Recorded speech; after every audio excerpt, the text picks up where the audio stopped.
Prince ஜுவல்லரியின் 300க்கு 300 ஆடி offer. கிராமுக்கு ரூபாய் 600 சேவ் பண்ணுங்க. உயர்கல்வி தமிழ்நாட்டு நீட் தேர்வினை கடுமையாக எதிர்க்கிறது. நீட்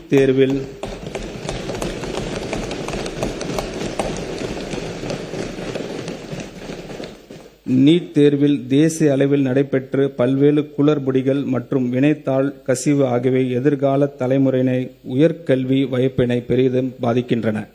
எனவே நீட் தேர்வு முறையான நடவடிக்கை ரத்து செய்து முந்தைய முறையான 12ஆம் வகுப்பு பொதுத் தேர்வின் அடிப்படையில் மருத்துவ கல்விக்கான சேர்க்கை தொடர்ந்திட ஒன்றிய அரசை தமிழ்நாடு அரசு வலியுறுத்துகிறது.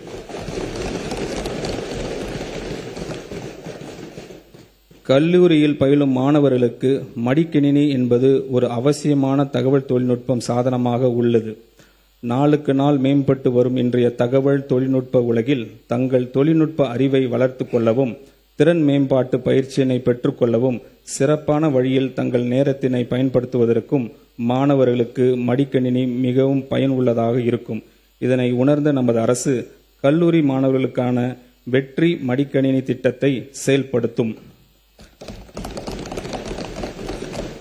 2000 கோடி ரூபாய் ஒதுக்கீட்டில் இத்திட்டம் கல்லூரி மாணவர்களின் கற்றல் திறனை மேம்படுத்தும் ஒரு கருவியாக அமையும். கல்வி கரையில் கற்பவர் நாள் சில என்ற நாளோடியரின் காலத்தில் அழியாத ஞானத்தை வழிகாட்டியாக கொண்டு போதிய வசதி இல்லாத வாழ்க்கை சூழலை எந்த ஒரு மாணவரின் கற்றலும் தடைப்படாமல் இருப்பதை உறுதி செய்வது நமது தலையாய கடமையாகும். மாநிலம் முழுவதும் மாணவர் தங்கும் வசதிகளை மேம்படுத்தும் நோக்கில் 10 கோடி ரூபாய் ஆரம்ப மூலதனத்துடன் தமிழ்நாடு மாணவர் தங்கும் விடுதி மற்றும் இன்ஃப்ராஸ்ட்ரக்சர் கார்ப்பரேஷன் என்ற நிறுவனம் ஸ்பெஷல் பர்பஸ் வெஹிக்கிள் ஒன்றை நமது அரசு அமைக்கும். TN சுடர் மாணவர் குடியிருப்புகளின் மாநில அளவிலான மேம்பாட்டு வளர்ச்சி மற்றும் முன்னேற்றம் என்ற முதன்மை திட்டத்தின் கீழ் முக்கிய கல்வி மையங்களில் 1 லட்ச நவீன படுக்கை வசதிகளுடன் கூடிய ஒருங்கிணைந்த மாணவர் விடுதிகள் கட்டப்படும். சுமார் 3200 கோடி ரூபாய் மதிப்பீட்டில் பப்ளிக் பிரைவேட் பார்ட்னர்ஷிப் மாதிரியின் அடிப்படையில் இத்திட்டம் செயல்படுத்தப்படும். இதற்காக மாநில அரசின் 20% கட்டுமான மானியம் அடுத்த 2 நிதி ஆண்டுகளில் 640 கோடி ரூபாய் வழங்கப்படும். இந்த திட்டம் பரவலாக உள்ள தங்கும் இடங்கள் ஒருங்கிணைத்து உயர்தர வசதிகள் கொண்ட கேம்பஸ்களாக மாற்றி அமைக்கும். இதில் முழுமையாக குளிர் ஊட்டப்பட்ட டிஜிட்டல் கற்றல் மையங்கள், 24 மணி நேரம் பாதுகாப்பு சுகாதாரமான சமையல் அறைகள் மற்றும் முழுமையான சமூக சமத்துவத்தை ஊக்குவிக்கும் வகையிலான தானியங்கி ஒதுக்கீடு முறை ஆகியவை இடம்பெறும். வரும் ஆண்டுகளில் பல்வேறு சமூகங்கள் மற்றும் மதங்களை சேர்ந்த இளைஞர்கள் TN சுந்தர் திட்டம் ஒன்று சேர்க்கும். 2027-28 கல்வி ஆண்டில் மதுரையில் சீர்மிகு சட்டப்பள்ளி தரத்தில் மேம்பட்ட சட்டக்கல்வி வழங்க சிறப்பு அரசு சட்டக் கல்லூரி 300 மாணவர்களின் சேர்க்கையுடன் தொடங்கப்படும். இந்த திருத்த வரவு செலவு திட்ட மதிப்பீடுகளில் உயர்கல்வித்துறைக்கு 8393 கோடி ரூபாய் ஒதுக்கீடு செய்யப்படுகிறது. தொழிலாளர் நலன் மற்றும் திறன் மேம்பாடு, பெட்ரோலியம் பொருட்களின் மீதான தேவைகளை குறைப்பதற்கும் சுற்றுச்சூழல் மாசுபடுவதை தடுக்கவும் ஒரு நடவடிக்கையாகவும் வாகன மெக்கானிக்ஸ் மற்றும் வெஹிக்கிள் மெயின்டெனன்ஸ் பணிகளில் ஈடுபட்டுள்ள நபர்கள் மின்சார வாகனங்களையும் பழுது பார்ப்பதற்கு வகையில் மின்சார வாகனங்கள் மற்றும் மெயின்டெனன்ஸ் ஆஃப் பேட்டரிஸ் குறித்து பயிற்சி வழங்கப்படும்.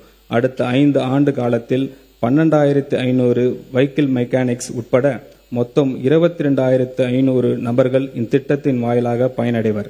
இத்திட்டத்திற்காக நடப்பு நிதியாண்டில் 3 கோடி ரூபாய் நிதி ஒதுக்கீடு செய்யப்படுகிறது. தமிழ்நாடு இளைஞர்கள் உலகளவில் உருவாகி வரும் புதிய வேலை வாய்ப்புகளை பெறுவதை சாத்தியமாக்கும் வகையில் அரசு தொழில் பயிற்சி நிலையங்களில் செயற்கை நுண்ணறிவு மற்றும் இயந்திர வழி கற்றுதல் AI and ML என்ற புதிய தொழில் பிரிவு 10 கோடி ரூபாய் மதிப்பீட்டில் அறிமுகப்படுத்தப்படும். இத்தொழில் பிரிவு ஆண்டுக்கு 10 தொழில் பயிற்சி நிலையங்கள் வீதம் 5 ஆண்டுகளில் மொத்தம் 50 தொழில் பயிற்சி நிலையங்களில் அறிமுகம் செய்யப்படும். இத்திட்டத்தின் மூலம் 5 ஆண்டுகளில் 24,000 மாணவர்கள் செயற்கை நுண்ணறிவு தொழில்நுட்பத்தில் பயிற்சி பெற்று வேலை வாய்ப்புகளை பெற வழிவகை செய்யப்படும். மேலும் 5 புதிய தொழில் பயிற்சி நிலையங்கள் 90 கோடி ரூபாய் மொத்த மதிப்பீட்டில் தமிழ்நாட்டில் அமைக்கப்படும். இதற்காக திருத்த வரவு செலவு திட்ட மதிப்பீடுகளில் 7.5 கோடி ரூபாய் ஒதுக்கீடு செய்யப்படுகிறது. மாநில அரசின் ரெக்ரூட்டிங் ஏஜென்சி மூலம் நடத்தப்படும் பல்வேறு போட்டித் தேர்வுகளுக்கான பயிற்சி வகுப்புகள் மாவட்ட வேலைவாய்ப்பு மற்றும் தொழில்நெறி வழிகாட்டும் மையங்களால் நடத்தப்பட்டு வருகின்றன. இந்த பயிற்சி வகுப்புகள் தற்போது ஒன்றிய அரசின் பணியாளர் தேர்வு ஆணையம், ரயில்வே பணியாளர் தேர்வு வாரியம், வங்கி பணியாளர் தேர்வாணையம் ஆகியவற்றால் நடத்தப்பட்டு போட்டித் தேர்வுகள் விரிவாக்கப்படுத்தப்படும். அனைத்து மாவட்ட வேலைவாய்ப்பு மற்றும் தொழில் நெறி வழிகாட்டு மையங்களில் மூலம் SSC, RRB, IBPS போட்டித் தேர்வுகளுக்கான கூடுதல் பயிற்சி வகுப்புகள் நடத்த 3.38 கோடி ரூபாய் கூடுதல் நிதி ஒதுக்கீடு செய்யப்படும். தமிழ்நாட்டு இளைஞர்கள் அதிநவீன திறன்களையும் பெறுவதை உறுதி செய்து அவர்களை வேலை வாய்ப்பு தகுதியுடையவர்களாக உருவாக்குவதுடன் அவர்களிடையே தொழில் முனைவு ஆர்வத்தையும் வளர்க்கும் நோக்கில் இந்த அரசு வெற்றி திறன் பயிற்சி திட்டத்தை அறிமுகப்படுத்துகிறது.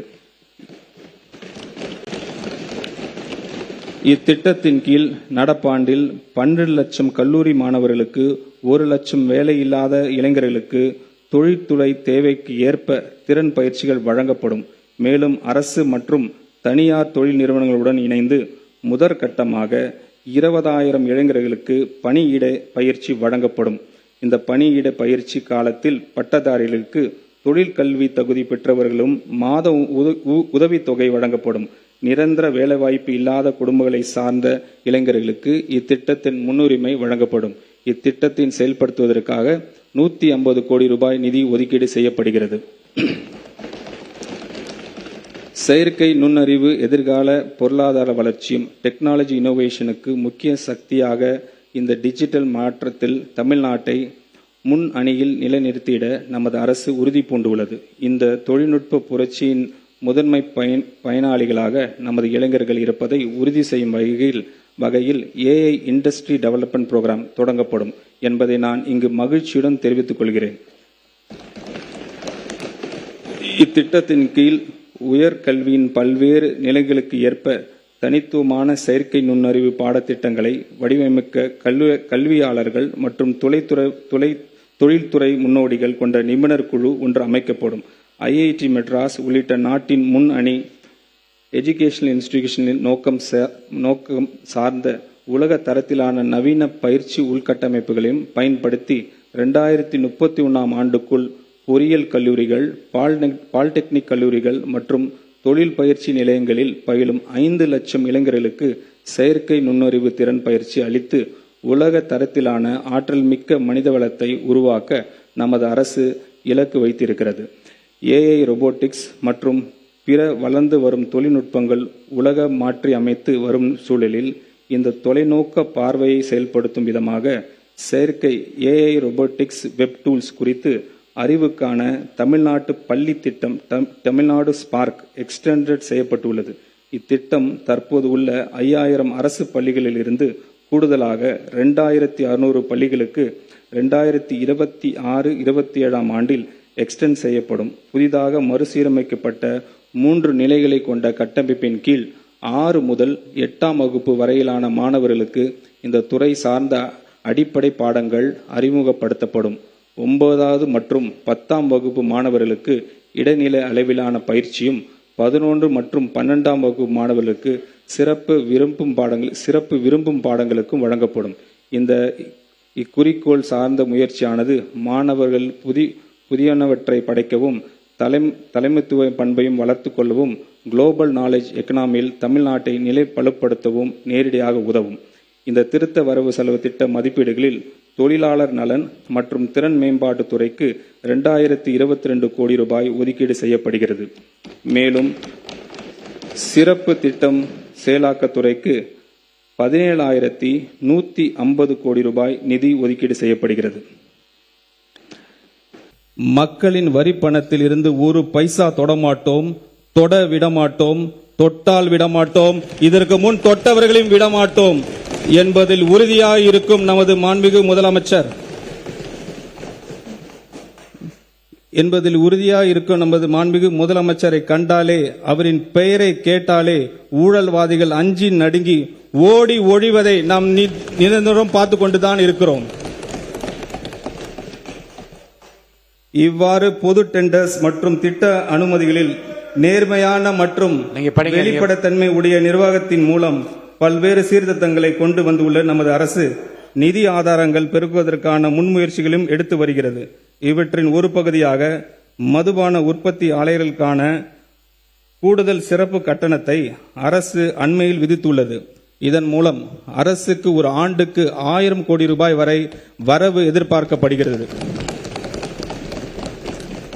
அதேபோல் சரக்கு மற்றும் சேவை வரிகளில் நேரடியாக தொடர்புற்ற ஃபேஸ்லெஸ் மதிப்பீடு, பதிவுத்துறையில் நேரடி தொடர்பு, ஃபேஸ்லெஸ் பத்திரப்பதிவு, சுரங்க நடவடிக்கைகள் கண்காணிப்பு, முடிவான எண்ட் டு எண்ட் கம்ப்யூட்டரைசேஷன், தகவல் தொழில்நுட்பத்தின் உதவியுடன் பல முன்னெடுப்புகள் அரசு எடுத்து வருகிறது.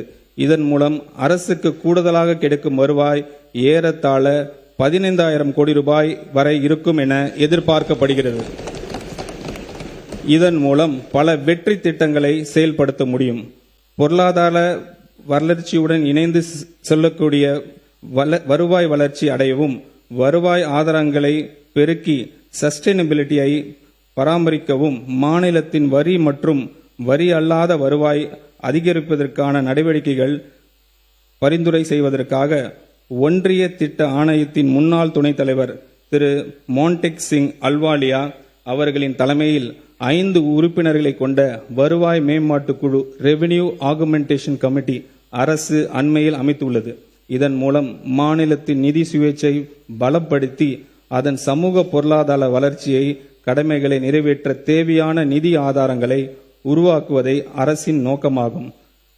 பிரின்ஸ் ஜுவல்லரியின் 300க்கு 300 ஆடி ஆஃபர். கிராமுக்கு ரூபாய் 600 சேவ் பண்ணுங்க.